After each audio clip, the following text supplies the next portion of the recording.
Hello everyone, welcome back to my YouTube channel Vivek of CLC R7. So today I'm going to tell you very important and difficult sentence.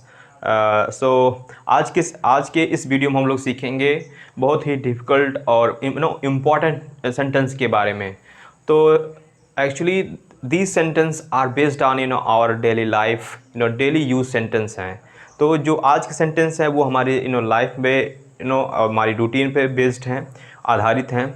Actually, why I'm going to tell you, there is a reason behind it. Actually, when you start speaking English or when you start learning anything, so somebody try to pull your leg, तो कुछ लोग ऐसे होते हैं जो आपकी टांग खींचने लगते हैं. So if you want to feel free, if you want to feel comfortable, if you want to speak English, if you want to convey your message to anyone, so please learn this sentence. I think ये sentence बहुत ही important है. So without wasting our time, let's get into the video. So let's see first sentence. तो जो आज का पहला sentence है, घड़ी टिक टिक कर रही है. पहला सेंटेंस क्या है? घड़ी टिक टिक कर रही है. Actually it seems something odd, कुछ और लग रहा होगा, but when you speak something, so 100% sure somebody try to ask you very difficult or important sentence. So उन लोगों के पूछने से पहले ही आप इन सेंटेंस को आप लर्न कर लीजिए. I think this sentence can help you a lot. So ये सेंटेंस क्या आपका है? घड़ी टिक टिक कर रही है. तो if you want to translate it, तो इसका जो इंग्लिश होगी उसका क्या होगी? द वॉच, क्या होगी? द वॉच या फिर क्लॉक. द वॉच और फिर क्लॉक इज़ टिकिंग. क्या हो जाएगा इसका? घड़ी टिक टिक कर रही, क्या हो जाएगा? द वॉच या फिर द क्लॉक इज़ टिकिंग. घड़ी टिक टिक कर रही है, द वॉच इज़ टिकिंग या फिर clock is ticking. Now let's move second sentence. आइए देखते हैं जो दूसरा सेंटेंस क्या है. सिक्के खनक रहे हैं. Actually we got, suppose we have got a lot of coins. हम लोग के पास बहुत सारे कॉइन्स हैं.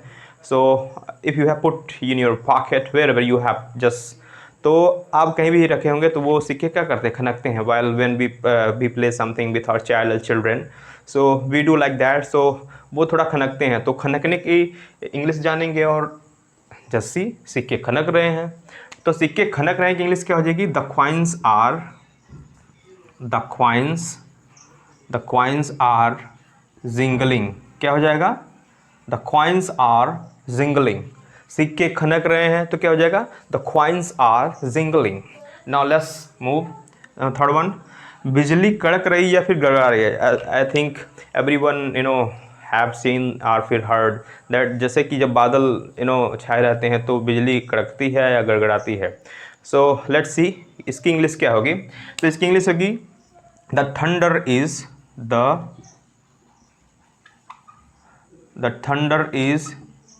Rambling. The thunder is rambling. बिजली कड़क रही है, गड़गड़ा रही है, तो इसकी इंग्लिश क्या हो जाएगी? The thunder is rambling. Now let's see next one. Dress चमक रहा है या फिर जैसे बोलते हैं ना, अरे वाह उड़ल लहला रहे हो. तो सेम विल लर्न हियर, हम लोग सीखेंगे उसकी इंग्लिश. जैसे ड्रेस चमक रहा है या फिर एक्चुअली आप ऐसा ड्रेस पहने हो जैसे सपोज पार्टी वियर.